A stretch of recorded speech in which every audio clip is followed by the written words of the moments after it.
أطعمة لو أكلتها بكميات كبيرة ممكن تموت. أولا كبد الدب. هلا شو بدي أوصلنا لكبد الدب ما بعرف، بس مثلا أنا كنت ماشي بالغابة يا أخي وانقطعت ولقيت دب ميت، ما حأترك كل لحمته وروح آكل الكبد تبعه، أصلا لحمته رح ضل 7 أيام أمضغ فيها يا زلمة. ثانيا إذا أكلت 5 جرام من جوزة الطيب، شو هي جوزة الطيب أصلا؟ ما بعرف، اللي بيعرف يقول لي شو هي جوزة الطيب. ثالثا لو شربت 8 لتر مي دفعة واحدة، والله لو كنت برمضان وصيامك 40 ساعة ما بتقدر تشرب 8 لتر مي قبل أذان الفجر يعني 8 لتر مي يا أخي، لو كان فيك تشربهم أصلا كنا شربناهم، يعني لو كان فينا كنا شربناهم صح؟ رابعا إذا شربت 100 كاسة قهوة أو 85 قالب شوكولا، والله لو كنت مركب 6 معد ما بتلحق تشرب وتاكل كل هدول. الزلمة شبكه، أعطونا بس شيء نقدر نعمله. خامسا إذا شربت 90 سيجارة، إذا بتكون سكرجي إمرجي بتاع نسوان ما بتشربون أخي.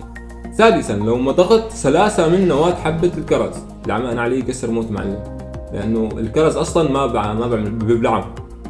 هن كاتبين لو مضغت، سوري لو مضغت، أنا ما بتذكر إذا مضغت ولا لا. المهم سابعا لو أكلت 400 موزة فحتموت، والله لو كنت شمبانزي وإلك أسبوع مانك آكل ما بتاكل 400 موزة. ثامنا لو أكلت 11000 برتقالة، يعني إذا قلنا كيلو البرتقال بألف ضرب 9 على 7 تقسيم 2 9، المهم هذا.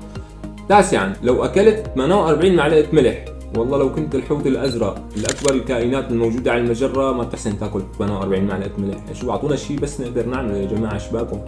عاشرا لو أكلت بقرتين دفعة واحدة، يعني ليش محسسيني إنه البقرتين دفعة واحدة كأنه عم تاكل لقمة زعتر ولقمة جبنة يعني، ما بعرف. لهون بيكون خلص الفيديو لليوم، ان شاء الله يكون نال اعجابكم، واللي عنده هيك فيديوهات او اللي عنده هيك نمط من الفيديوهات يا ريت يبعث لي اياها على رابط الانستا الموجود بالوصف.